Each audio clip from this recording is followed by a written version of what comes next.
মাদারীপুরে জেলা পর্যায়ের প্রাথমিক বিদ্যালয়ের গোল্ড কাপ ফুটবল টুর্নামেন্টের ফাইনাল খেলা অনুষ্ঠিত হয়েছে। গতকাল বিকেলে জেলা আজমত আলী খান স্টেডিয়ামে মাদারীপুর জেলা প্রাথমিক শিক্ষা অফিসের আয়োজিত জেলা পর্যায়ের প্রাথমিক বিদ্যালয়ের gold cup football tournament final খেলা অনুষ্ঠিত হয়। উক্ত ফাইনাল খেলায় প্রধান অতিথি হিসেবে উপস্থিত ছিলেন মাদারীপুর জেলা প্রশাসক মোসাম্মদ ইয়াসমিন আক্তার।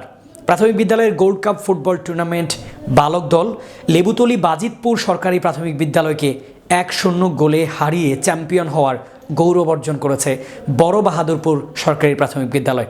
অন্যদিকে প্রাথমিক বিদ্যালয়ের গোল্ড কাপ প্রাথমিক বিদ্যালয়ের ফুটবল টুর্নামেন্ট বালিকা দল মাদারীপুরে সদর উপজেলার খৈয়ারভাঙা সরকারি প্রাথমিক বিদ্যালয়কে ট্রাইবেকারে 5-3 গোলে হারিয়ে চ্যাম্পিয়ন হওয়ার গৌরব অর্জন করেছে কুতুবপুর সরকারি প্রাথমিক বিদ্যালয়। মাদারীপুর জেলা প্রাথমিক শিক্ষা অফিসার মোহাম্মদ সাইফুল ইসলাম সভাপতিত্বে আরও উপস্থিত ছিলেন মাদারীপুর জেলা police super Mohammad Saifuzzaman BPM, Madaripur সদর উপজেলা নির্বাহী কর্মকর্তা জনাব ওয়াদিয়া শাবাব, মাদারীপুর অতিরিক্ত জেলা প্রশাসক জনাব ফাতিমা তাজরিন তন্নি, মাদারীপুর পৌর প্রশাসক উপসচিব জনাব মোহাম্মদ হাবিবুল আলম